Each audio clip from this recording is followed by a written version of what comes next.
I realize here in the IWC it's almost considered somewhat blasphemy to say anything bad about Jim Cornette. He is one of the true unquestioned heroes on the Mount Rushmore of internet wrestling for internet wrestling fans. You know, and I understand to a degree. You're talking about one of the great managers in the history of the professional wrestling business, one of the more well-spoken, intelligent individuals, I think, that we've seen in a long time in the professional wrestling business, a guy that's been all over the place throughout the years, and let's face it, in recent years, has gained a lot of notoriety amongst internet wrestling fans for his willingness to do these great shoot interviews where he is willing to throw anyone and everyone under the freaking bus. You know, and that's all fine and good. But sometimes I look at Jim Cornette and I just wonder, what do you hope to accomplish? I mean, what is your whole deal? And why do you always feel the need to throw everybody under the bus? Apparently, he just recently did an interview, and I'll put the link to the article in the description box.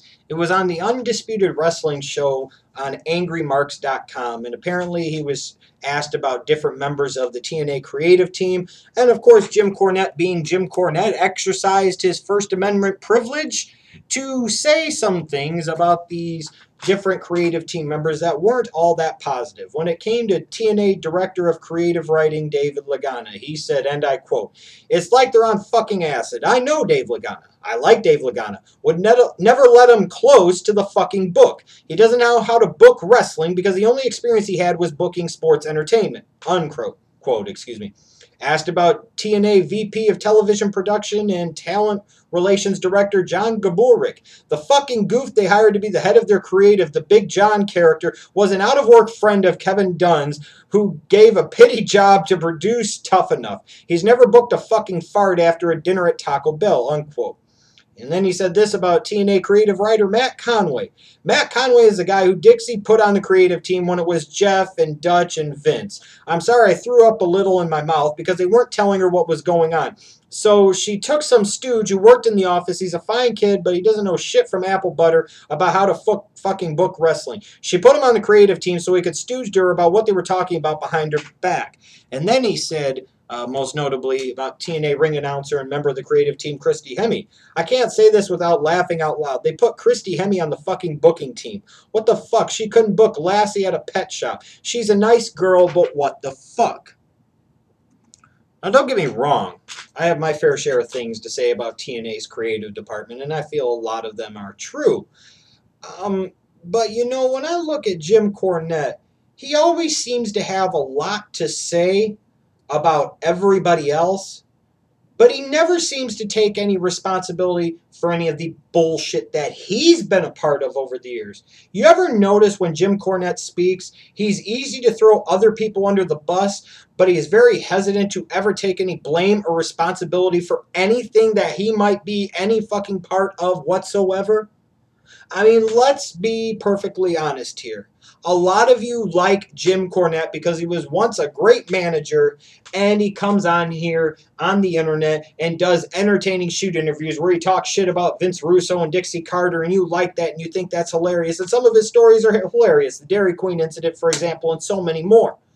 But that's my one problem with Jim Cornette, is he's always so quick to sit there and blame other people. He is always so quick to point the finger at other people. He is always so quick to point fingers and throw people under the bus. Now, if I come on here and say some of this shit, I'm out of touch, I don't have a clue, I'm just a fucking mark. But if you take this and now Jim Cornette says the exact same things, now all of a sudden he knows better, and that makes him a fucking genius, and he is supposed to be heated, and he is one of the gods of creative minds in the history of professional wrestling. Well, if he was so great at the professional wrestling game, how come he never seemed to be able to stay at one place for all too long when it came to the behind the scenes and the creative aspects? You're talking about Smoky Mountain Wrestling. You know, how long did that last, Jim? You did some good stuff there. There was also a lot of shit there, too. You know, let's not overlook the fact that, yes, you were a part of WWE's creative team during the early stages of the Attitude Era, but you always make it a point to talk about anything negative pertaining to Vince Russo or this or that, and you always make it a point to blame everybody else, the Kevin Dunns of the world, the Vince McMahons of the world, and with all the shit that even happened during those stages when you were a part of the creative process, at no point in time does a Jim Cornette ever say, yeah, I was involved with that bullshit, yeah, that was a bad decision, yeah, I made a mistake, yeah, I was wrong. It's always passing the buck and blaming everybody else but except him damn self. You know, for him to sit there and bash the TNA creative process, last time I checked, Jim, at one point in time, weren't you there working behind the scenes for TNA as part of the creative process? It's not like the TNA creative process has ever been 100% great to begin with. It's never like this company has really knocked it out of the park 100% from a creative standpoint. But yet, whenever you hear him talk about it, he'll always blame Vince Russo. He'll always blame Dixie Carter. Jim Cornette will never blame Jim Cornette. And then you look at the whole experience with ROH. Now that he's not with ROH anymore. You know, people thought when he went to ROH, this was going to be a godsend. This is a guy that knows professional wrestling. This is a guy that loves the sport of professional wrestling. He's going to do great and glorious things for Ring of Honor, and they never fucking happen.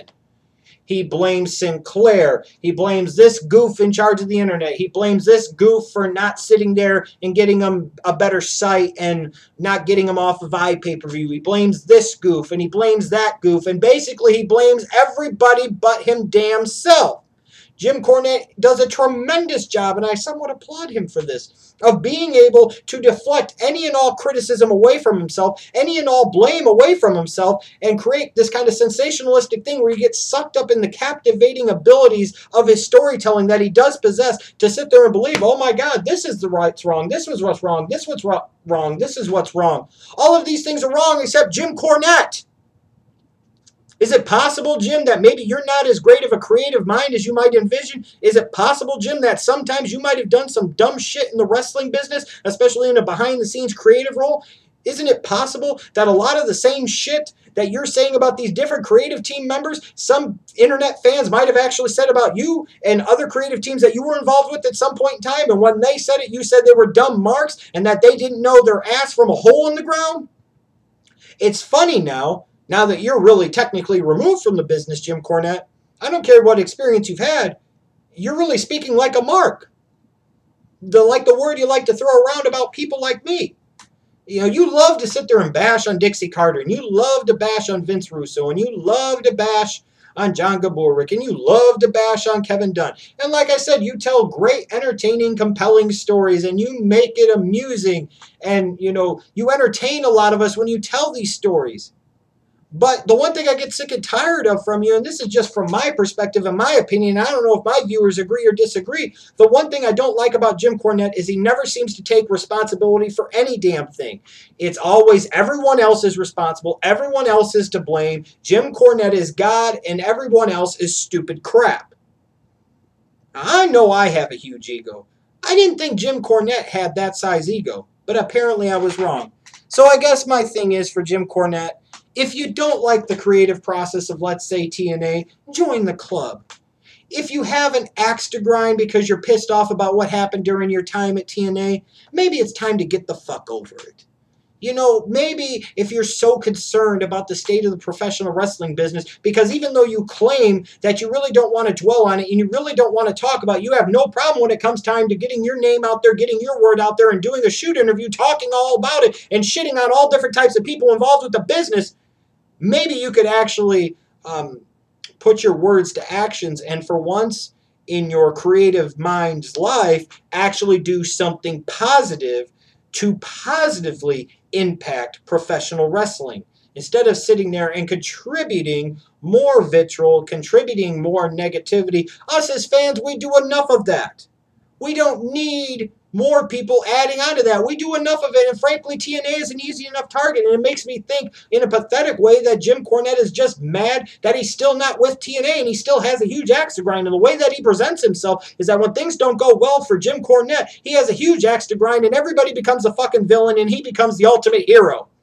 It's almost like Jim Cornette books himself as the Cornette Christ. It's almost like, it's funny because he's an atheist. It's almost like he books himself in the minds of people when it comes to the shoot interviews like he's the Super Cena, that he could do no wrong, and he is unstoppable, and he is the true genius of professional wrestling.